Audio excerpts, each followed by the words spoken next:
নমস্কার বন্ধুরা, easy recipe with মৌ চ্যানেলে তোমাদেরকে স্বাগতম। আমি তোমাদের জন্য নিয়ে এসেছি দই কাতলা রেসিপি। আমি যেইভাবে দই কাতলা বানাই সেটাই তোমাদের সাথে শেয়ার করলাম। দই কাতলা বানানোর জন্য আমি নিয়েছি কাতলা মাছ 5 পিস, একটা টমেটো, অল্প পরিমাণ আদা কুচিয়ে নিয়েছি, রসুন নিয়েছি 4-5 কোয়া, একটা পেঁয়াজ নিয়েছি, 5-6টা কাঁচা লঙ্কা, ধনেপাতা কুচি, লেবু হাফ টুকরো, টক দই হাফ কাপ আর সর্ষের তেল। আর নিয়েছি কালো জিরে ফোড়নে দেবো বলে, একটা তেজপাতা, শুকনো লঙ্কা, গোলমরিচ গুঁড়ো, জিরে গুঁড়ো, হলুদ, গরম মশলা গুঁড়ো আর লবণ। প্রথমে আমি মাছটাকে নুন, হলুদ, লেবুর রস দিয়ে মাখিয়ে রাখবো 10 মিনিটের জন্য।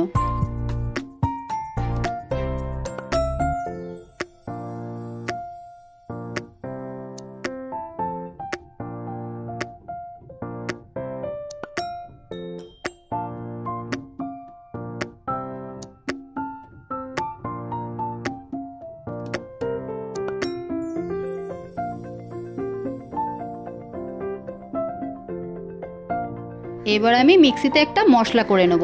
পেঁয়াজ, টমেটো, আদা কুচি, রসুন, কাঁচা লঙ্কা,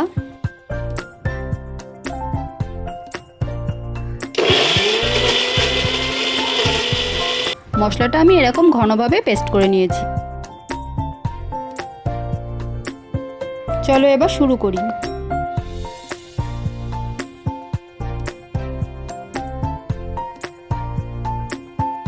কড়াইয়ে সর্ষের তেলটা ঢেলে দিলাম। তেলটা গরম হয়ে গেছে। এবার আমি কালো জিরে, শুকনো লঙ্কা, তেজপাতাটা ফোড়নে দিয়ে দেবো।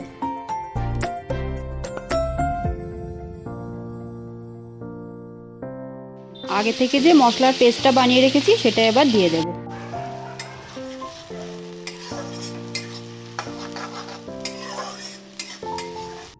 এবার আমি হলুদ গুঁড়ো, জিরের গুঁড়ো, গোলমরিচ গুঁড়ো আর লবণটা দিয়ে দেব।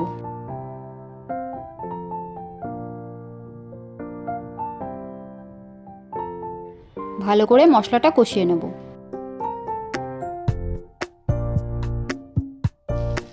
মশলার বাটি ধোয়া জলটা দিয়ে দিলাম।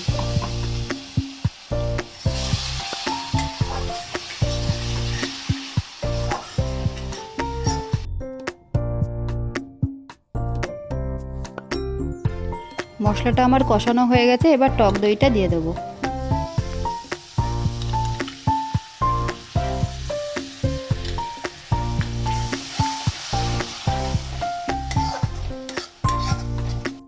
দইয়ের বাটিটা ধুয়ে জলটা দিয়ে দিলাম।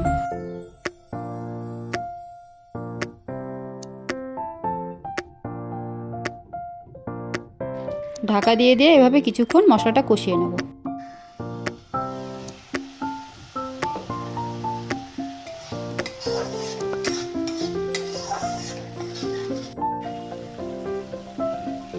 অল্প পরিমাণ জল দিয়ে দেবো।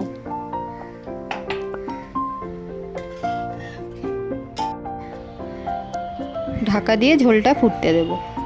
গ্যাসটা একটু বাড়িয়ে দিলাম।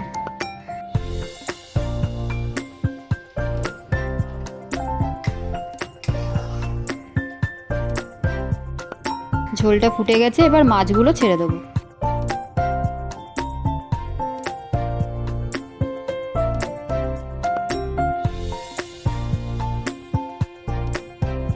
মাছগুলো সেদ্ধ হওয়া পর্যন্ত ফুটিয়ে নেব।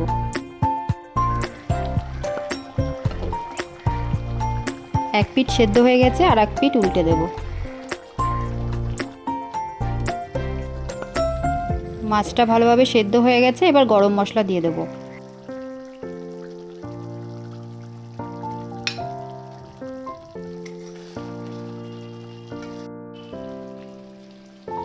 ওপর থেকে ধনেপাতা ছড়িয়ে দিলাম। আমার দই কাতলা রেসিপি রেডি।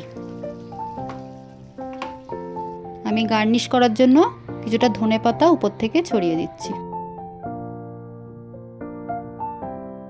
আমি এভাবে দই কাতলা বানাই, তোমরা কিভাবে বানাও অবশ্যই কমেন্টে জানিও। আমার দই কাতলা রেসিপিটা তোমাদের যদি ভালো লেগে থাকে তাহলে কমেন্টে অবশ্যই জানিও আর সবাইকে শেয়ার করে দিও। এইরকম চটজলদি ইজি রেসিপি দেখার জন্য আমার চ্যানেলটিকে লাইক ও সাবস্ক্রাইব করে আমার সাথে জুড়ে থেকো।